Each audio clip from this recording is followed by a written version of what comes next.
전일 마감은 0.4달러 안팎이었고 장전 호가도 0.4달러 근처였습니다. 시가총액은 약 2천만 달러입니다. 매출은 약 80만 달러인데 손실은 약 1200만 달러입니다. 숫자만 보면 작고 적자 큰 회사입니다. 그런데 2025년 12월 1일 레일비전이 퀀텀 트랜스포테이션 지분 51% 인수 계약을 발표하며 양자 컴퓨팅과 인공지능을 운송 산업에 결합하겠다고 말합니다. 투자자 입장에서는 이게 성장의 분기점인지 상장 유지와 현금 압박 속 시간을 벌려는 선택인지 판단이 어려워집니다. 레일비전은 이스라엘 기반 철도 안전 기술 기업입니다. 오늘의 핵심 의문은 이 선택이 실제 매출과 현금 흐름으로 이어져 펀더멘털을 바꾸는가입니다. 레일비전의 본업은 철도 현장입니다. 기관차 전면에 카메라와 열화상 센서를 달고 열차 안에 온보드 컴퓨터가 데이터를 실시간 분석해 선로 위 위험을 더 일찍 감지하도록 돕습니다. 열화상은 야간이나 시야가 나쁜 환경에서 도움이 될 수 있습니다. 온보드 컴퓨터는 통신이 끊겨도 열차 위에서 즉시 판단하도록 돕는 작은 서버로 이해하면 됩니다. 예지 정비는 센서 데이터로 고장 징후를 미리 찾아 사고와 비용을 줄이는 방식입니다. 철도 운영사에게 안전과 비용 절감은 핵심이며 오탐지와 미탐지를 줄여 효율을 올리면 구매 논리가 생깁니다. 다만 철도 산업은 보수적이고 느립니다.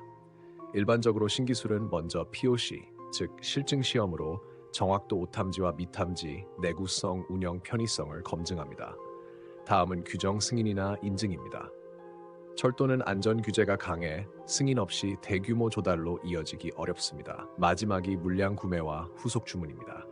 이게 일반적인 경로라 철도 기술 회사는 단기 급성장보다 시간이 쌓이며 신뢰와 물량이 늘어나는 경우가 많습니다. 레일비전은 이 계단을 밟았다는 단서를 남겼습니다.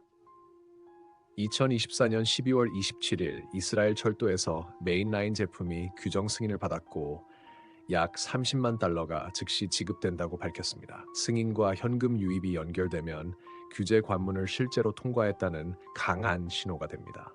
2025년 1월 10일에는 중미 화물철도 운영사로부터 메인라인 제품 구매 주문을 받았고 목적은 POC라고 설명합니다.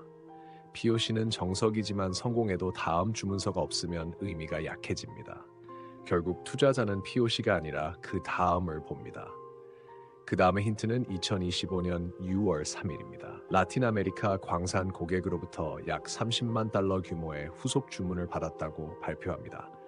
후속은 시험 운용 이후 다시 구매가 발생했다는 뜻으로 읽힐 수 있습니다. 광산 운송 환경은 먼지와 진동이 심해 장비가 버티기 어려운데도 후속이 나왔다면 기술 효용과 반복 매출 가능성이 커집니다. 이 사건이 중요한 이유는 테스트 소식이 아니라 실제로 돈이 한 번 더 들어왔다는 점입니다. 하지만 펀더멘털 신호와 별개로 주가를 흔드는 위기가 있습니다. 나스닥 최소 호가 1달러 규정입니다. 2025년 3월 7일 레일비전은 비준수 통지를 받았다고 공시하며 2025년 1월 22일부터 2025년 3월 5일까지 종가가 1달러 미만이었다고 설명합니다. 상장 유지가 흔들리면 신뢰가 약해지고 자금 조달이 비싸지며 고객과 파트너도 조심스러워질 수 있습니다. 그리고 2025년 9월 3일 회사는 추가 180일 연장을 받았고 기한을 2026년 3월 2일로 명시합니다. 철도 사업은 느린데 데드라인은 빠르게 다가옵니다.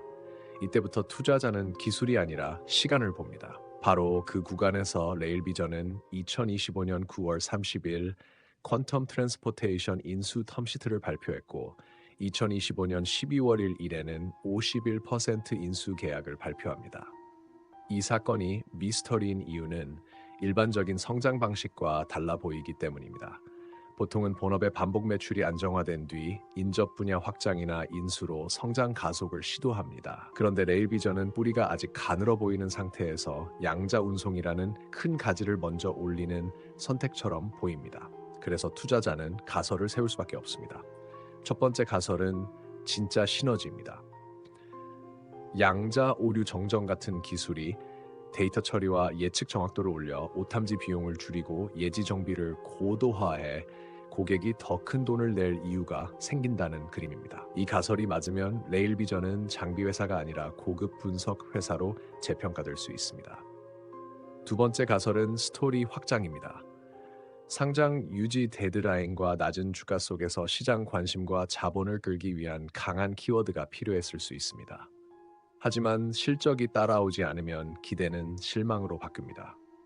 세 번째 가설은 자금 구조입니다. 인수 구조에는 약 5% 수준의 지분 발행과 최대 70만 달러 규모의 전환 가능 대출이 포함됩니다. 전환 가능 대출은 희석 우려를 키우고 주가가 낮을수록 전환 시 발행 주식 수가 늘 수 있다는 불안이 커집니다. 이 구조가 함께 나오면 현금 압박 추론이 시장에 퍼지기 쉽습니다. 또 다른 미스터리는 왜 51%인가입니다. 일반적으로는 파트너십이나 소수 지분 투자로 위험을 제한하고 시너지를 먼저 시험합니다. 그런데 51%는 지배력이라 책임과 통합 비용이 커질 수 있습니다. 왜 더 안전한 방식 대신 지배 지분을 택했는지 밖에서는 확정적으로 알기 어렵습니다. 알기 어렵기 때문에 미스터리이기 때문에 주가 변동성이 커집니다. 기술적으로도 심리는 흔들립니다. 전일 종가 0.3873달러, 장전 0.3899달러였습니다. 하루 범위는 0.36달러대부터 0.39달러대였고 52주 범위는 0.27달러대부터 2.72달러였습니다. RSI가 50 근처라면 과열도 과매도도 아닌 중립입니다. 맥디가 음수권이라면 상승 추세가 확정되지 않았다고 해석될 수 있습니다. 200일 이동평균선이 0.49달러 부근으로 언급되는 상황에서 현재가가 0.4달러 아래라면 중장기 저항 아래에 있습니다. 투자자들은 0.49달러를 신뢰 회복의 문턱으로 볼 수 있습니다. 결론적으로 레일비전의 내러티브는 두 갈래입니다. 하나는 규정 승인 POC 후속 주문으로 이어지는 느린 현실의 계단입니다. 다른 하나는 양자 운송 인수라는 빠르고 강한 서사입니다. 두 갈래가 고객 가치로 합쳐져 반복 매출과 손실 축소로 증명되면 시장은 이 종목을 0.49달러 위에서 재평가할 여지를 줍니다. 반대로 연결고리가 약하거나 지연되면 낮은 매출과 큰 손실, 상장 유지 데드라인 희석 우려가 서로를 증폭시키며 주가를 압박할 수 있습니다. 투자자들이 불안한 건 정상입니다. 현실을 통과한 흔적도 있고 동시에 풀어야 할 숫자와 시간도 있기 때문입니다. 단기적으로는 0.36달러 부근을 지지 후보로 보고 0.40달러 돌파 여부를 확인하며 목표는 0.49달러 저항대로 설정하는 접근이 현실계입니다. 지지가 무너지면 0.30달러대 초반까지 심리 악화 가능성을 열어둬야 합니다. 중기는 0.49달러에서 0.50달러 구간 회복과 지지 여부가 분기점입니다. 장기는 인수서사가 실제 성능 개선과 비용 절감으로 번역돼 대형 계약으로 이어지는지, 그리고 본업에서 후속 주문이 반복되는지 이 두 축을 분기 단위로 검증하며 비중을 조절하는 방식이 합리적입니다. 결국 레일비전의 결말은 양자라는 단어가 아니라 철도 현장의 주문서와 매출로 쓰일 것입니다. 그리고 여기서 한 가지 부탁을 드리겠습니다. 밸류스터 채널은 청취자 여러분이 관심 있게 보고 계신 상장 종목, 비상장 종목, 상장 예정 종목, 그리고 코인 종목 제보를 기다리고 있습니다. 종목명과 함께 왜 이 종목이 수상한지 혹은 왜 이 종목이 매력적인지 단서가 된 기사 공시 숫자 흐름까지 댓글로 남겨주시면 다음 이야기의 출발점으로 삼겠습니다. 끝까지 함께해 주신 청취자 여러분께 감사드립니다. 시청, 구독, 좋아요, 댓글, 그리고 영상을 외부로 공유해 주시는 열성 청취자분들의 참여가 밸류스터 채널을 움직이는 힘입니다. 더 좋은 컨텐츠로 보답하겠습니다. 밸류스터였습니다.